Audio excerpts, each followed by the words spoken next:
Narinig nyo na ba ang sinabi ni Ginoong Robert Kiyosaki? Oo, siya mismo ang author ng sikat na librong Rich Dad, Poor Dad. Sabi niya, hindi na ako bibili pa ng Bitcoin. Ayan.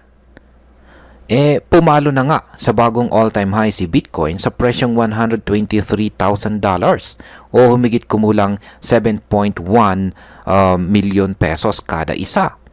Pero, bakit nga ba ganon ang kanyang sinabi? At anong dapat nating gawin bilang mga Pinoy crypto enthusiasts sa gitna ng bullish market na ito?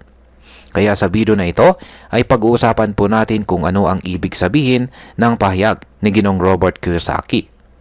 Ano po ang kanyang investment strategy at kung bakit sinasabi pa rin niyang bumili tayo ng kahit isang Satoshi kahit hindi siya bibili ngayon.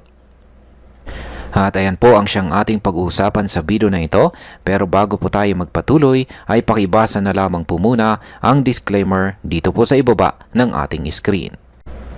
Bakit tumigil si Ginoong Robert Kiyosaki sa pagbili ng Bitcoin?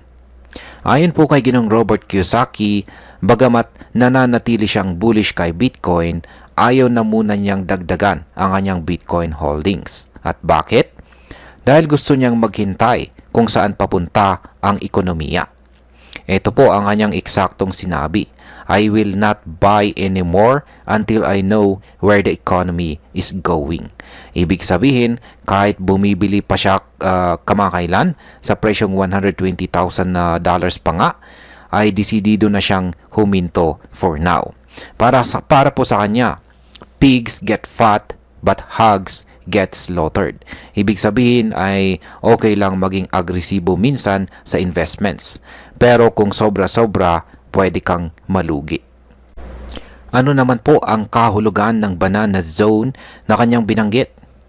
Sa kanyang mga tweet at public statements, tinutukoy ni Kiyosaki na si Bitcoin ay papasok na sa tinatawag na banana zone. Ang term na ito ay unang ginamit ni Ginoong Raoul Pal, isang kilalang macro investor. Pero sa mga hindi pa nakakaalam, ay ano nga ba itong banana zone na ito? Ito po ay ang stage ng market kung saan ang presyo ng isang asset tulad ni Bitcoin ay tumataas ng tuloy-tuloy, halos walang preno. Sa stage na ito, ang mga taong may hawak na ng Bitcoin ay sobrang saya. Pero ang mga gustong humabol ay nalalagay sa alanganin. Ano naman po ang advice or payo niya para sa mga baguhan dito sa crypto?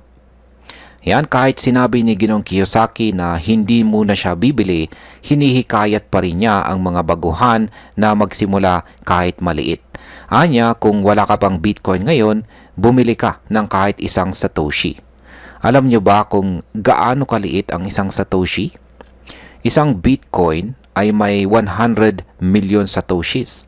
Kaya kahit sobrang maliit lang ang budget mo, pwede ka pa ring makisali dito sa mundo ng crypto. Ang goal po dito ay hindi para maging milyonaryo agad, kundi para lang makaposisyon sa market at matuto habang maliit pa ang puhunan. Bakit naman tumataas ng todo ang presyo ni Bitcoin ngayon? Ngayong July 2025, si Bitcoin ay lumipad na papunta sa bagong all-time high. Mula po sa dating $119,000, umabot po ito sa $122,000 at ngayon ay nasa $123,000 na. Ayon po sa mga report, maraming dahilan kung bakit si Bitcoin ay umaarangkada.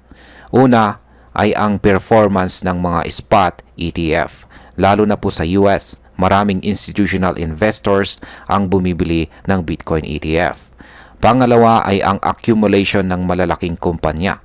Yung mga tinatawag na Bitcoin treasuries ay patuloy po na nagdodoble ng kanilang Bitcoin holdings.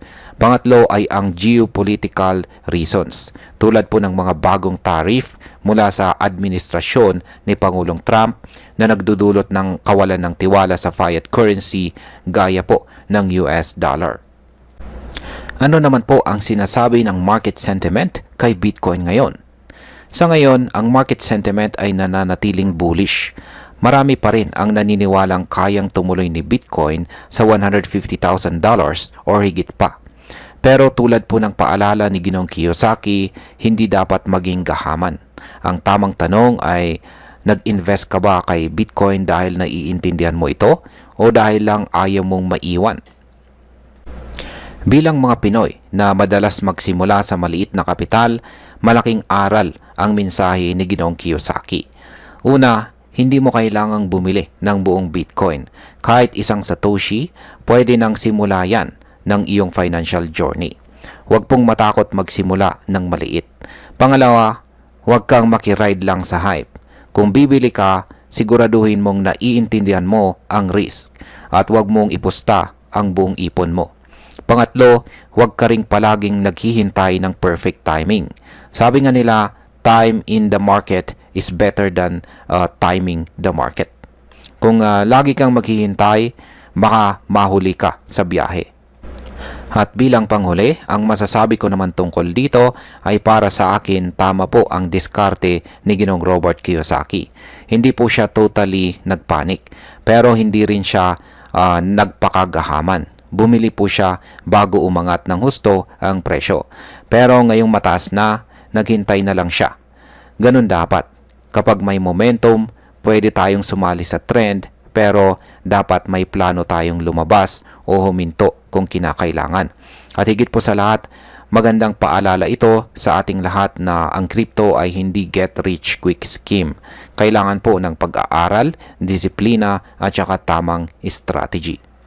At ayan, hanggang dito na lamang po tayo sa video na ito mga ka-crypto. Marami pong salamat sa panonood. Ingat po tayo lagi at God bless po sa ating lahat.